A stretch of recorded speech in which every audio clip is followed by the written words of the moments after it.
Welcome back to PROUT Rev. In this episode, we're going to start with PROUT Report, PROUT's answers to the problems of the day, followed by a segment on PROUT and immigration, and then we'll close with the first fundamental factor of PROUT. In these PROUT Report segments, I'm going to talk about this past week's headlines and news stories and give you quick PROUTistic answers to some of these problems. So let's start with a news report by Democracy Now! President Trump disagrees strongly with governor's plans to reopen Georgia. This really has revealed a big hypocrisy with Trump, and that is that he was the one that was insinuating that the businesses go back online, that things start to reopen, and finally you got one governor who was willing to support that and is now putting their people at risk. Actually opened up yesterday, Friday, April 24th, and Trump suddenly saying that he disagrees with that governor. So it shows how a lot of what these politicians say is just talk. You know, even though they know in their hearts that it is wrong to do something, they still take some sort of stance on something that benefits a certain group of people. And in this case, who are the people the most invested in starting back up the society? Are the business class.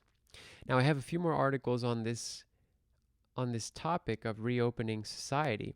You may have seen this interview that Anderson Cooper did with the mayor of Las Vegas, Mayor Carolyn Goodman, where he was pressing her on why she was also so anxious to open up the casinos and the hotels in Las Vegas. And at one point in the interview, he even calls her ignorant, which is rightfully so, because he asked her, well, are you going to supervise any testing? Are you pushing for testing in order to open up the casinos and the hotels? And she said, no, that's not my job.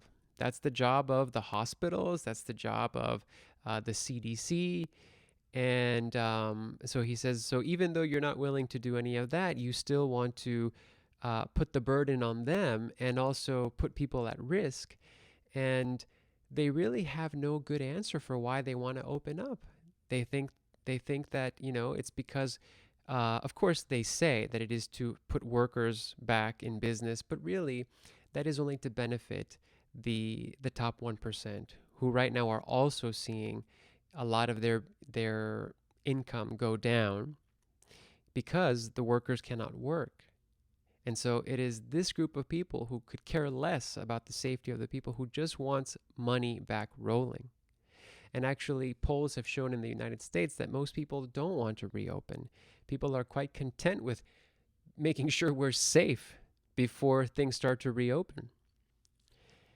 And let me get to one other one. Fox News executives tries to rein in stars as they cheer on anti-lockdown rallies. And this kind of brings me to the PROUT take on this. What happened here was that Fox News interviewed Dr. Fauci, who is the top advisor to the United States in this pandemic. And Dr. Fauci went on there, and they tried to get him to agree that this pandemic is no different than the HIV pandemic and some other flus that have come about.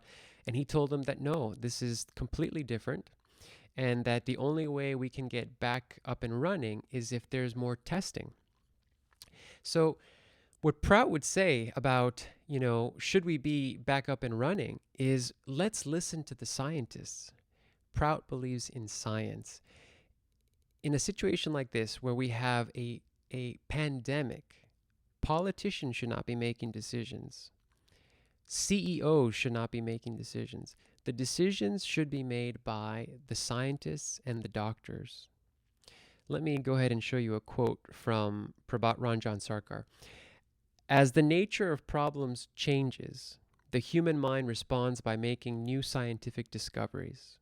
I'm therefore compelled to say that the steady cultivation of science must go on, and that such cultivation will never be an impediment to human progress. But most of the detractors of science do not want to recognize this obvious fact, just because they are guided by sentiment. So there was the founder of PROUT, who basically is saying that Um, we need to be rational beings. We need to do things. We can't just benefit from science when it is convenient for us. You benefit from science in every absolute way, from the food that you eat, with better technology to grow food, to all the technology in our homes, to bringing YouTube, to the world. And yet, when it is not convenient, you just turn away from science. So it is completely shameful. And Prout would say that in this pandemic, we need to follow the scientists. Let's see, another headline from this past week was from The Intercept that I thought was interesting. That Prout would have there's a connection to some Prout theory here. U.S. airstrikes hit all-time high as coronavirus spreads in Somalia. So first of all, you heard that right, that even amidst this global pandemic where people are struggling, fighting for their lives, the United States has the nerve to be dropping bombs on a poor country like Somalia. And one of the connections to Prout is that in the United States, we should be guaranteeing the minimum requirements to all. We should be guaranteeing medical care, housing, education, food. But if this country spends money on bombing other countries and yet claiming that it cannot bail out the postal office, the postal system in this country is crashing, and the government doesn't want to support them, and is only, squeezing pennies to give money to the people themselves, but yet has money for airstrikes to poor countries, claiming that it is to fight terrorism. But in actuality, they are not killing terrorists in Somalia. They are killing innocent civilians. And every time they kill innocent civilians, they don't make themselves responsible to do an investigation, to have justice, to have reparations, to help the victims' families. So we're seeing then a misutilization of resources going to these airstrikes. Right now, the World Health Organization is warning that the coronavirus may be on the verge of ravaging the African continent, causing a possible 10 million severe cases in the coming months. So right now, one of the places that is being the most affected by coronavirus, because of how exponentially it's going to damage and how fast the virus will spread there, is Africa, with 3.3 million people in Africa potentially dying from COVID-19, and 1.2 billion could become infected. So, and then, plus the fact that the United States, it shows too how unproutistic it is behaving when it decided to defund or not put in any more funds toward the World Health Organization. It shows a complete disrespect for science. Now, these next few headlines are about immigration, and I'm going to do a segment on PROUT and immigration after this. This one is also from Democracy Now!, this news report: NYC immigrant communities fight hunger, exploitation, and invisibility through mutual aid. So basically, right now, the epicenter in the United States of where the coronavirus is mostly affecting people is in New York City. And the epicenter of the epicenter, as they were saying on the news report, is Queens, New York. That is one of the most diverse places in the world and has one of the highest immigrant populations. And people are dying in Queens 200 to 300 every day because those people don't have health care. They're afraid to be kidnapped by ICE. They're afraid to be criminalized. And clearly they don't have their basic necessities met. Let's look at another headline: Trump to suspend green card applications for 60 days. So there's this big lash out against immigrants. Basically, it's scapegoating. Suddenly now you are, even though immigrants are the people that are being the mostly affected by this virus in this country.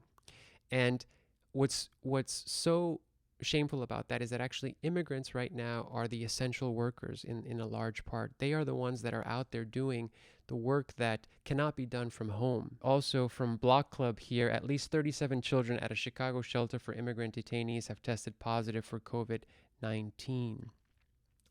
So I'm going to talk more about PROUT's analysis on this in my next segment, but basically, one quick thing to say is that immigrants who are here now 5-10 years, many of whom have been here for that long, but yet have no pathway to citizenship. These people have merged their socioeconomic interests with the socioeconomic interests of their local area. They have regular employment here. They are raising children here. They are contributing to the local economy. And PROUT says that once a person has merged their socioeconomic interests with the local area, they are considered a local person and thus should be given all of the amenities possible. So see you next time on PROUT Report, where we look at the week's headlines and I give you some PROUT answers to the problems of the day. See you then.